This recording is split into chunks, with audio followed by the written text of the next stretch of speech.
ನೋಡಿ, ನಾನು ಈ ದಿನ ಬಹುಭುಜಾಕೃತಿಗಳ ಆಲ್ಬಮ್ಮನ್ನು ನಿಮಗೆಲ್ಲರಿಗೂ ತೋರಿಸ್ತೇನೆ. ಸಾಮಾನ್ಯವಾಗಿ ಆಲ್ಬಮ್ ಅಂದಾಗ ಫೋಟೋಗಳಿರ್ತಕ್ಕಂತಹ ಒಂದು ಪುಸ್ತಕ ಅಂತಲೇ ಹೇಳ್ಬೋದು. ನೋಡಿ, ನಮ್ಮ ಬಹುಭುಜಾಕೃತಿಗಳ ಆಲ್ಬಮ್ ಹೀಗಿದೆ. ಮೊದಲನೇ ಪೇಜಲ್ಲಿ ತ್ರಿಭುಜ ಇದೆ. 3 ರೇಖಾಖಂಡಗಳಿಂದ ಆವೃತವಾದ ಸಮತಲಾಕೃತಿ. ಹಾಗೆ ಚತುರ್ಭುಜ, 4 ರೇಖಾಖಂಡಗಳಿಂದ ಆವೃತವಾದ ಸಮತಲಾಕೃತಿ. ಇದೇ ರೀತಿ ರೇಖಾಖಂಡಗಳ ಸಂಖ್ಯೆ ಹೆಚ್ಚಾಗ್ತಾ ಇದೆ. 5 ರೇಖಾಖಂಡಗಳು.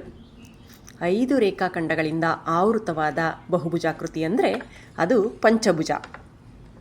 ಹಾಗೆ 6 ರೇಖಾಖಂಡಗಳಿಂದ ಆವೃತವಾದ ಸಮತಲಾಕೃತಿ ಷಡ್ಭುಜಾಕೃತಿ.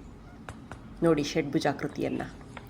ನಂತರ ಸಪ್ತಭುಜ, 7 ಬಾಹುಗಳು, 7 ಶೃಂಗಬಿಂದುಗಳು, 7 ಕೋನಗಳಿರ್ತಕ್ಕಂತಹ ಒಂದು ಬಹುಭುಜಾಕೃತಿ ಸಪ್ತಭುಜಾಕೃತಿ. ಹಾಗೆ ಅಷ್ಟಭುಜಾಕೃತಿ. ಅಷ್ಟ ಅಂದರೆ 8 ರೇಖಾಖಂಡಗಳಿಂದ ಆವೃತವಾದ ಅಷ್ಟಭುಜಾಕೃತಿ. ಹೀಗೆ ಎಲ್ಲ ಬಹುಭುಜಾಕೃತಿಗಳನ್ನು ಬರೀಬಹುದು. ನಂತರ ನೋಡ್ತಾ ಇದ್ದೀರಿ ದಶಭುಜಾಕೃತಿ. ದಶ ಅಂದರೆ 10 ರೇಖಾಖಂಡಗಳಿಂದ ಆವೃತವಾದ ಬಹುಭುಜಾಕೃತಿ ದಶಭುಜಾಕೃತಿ.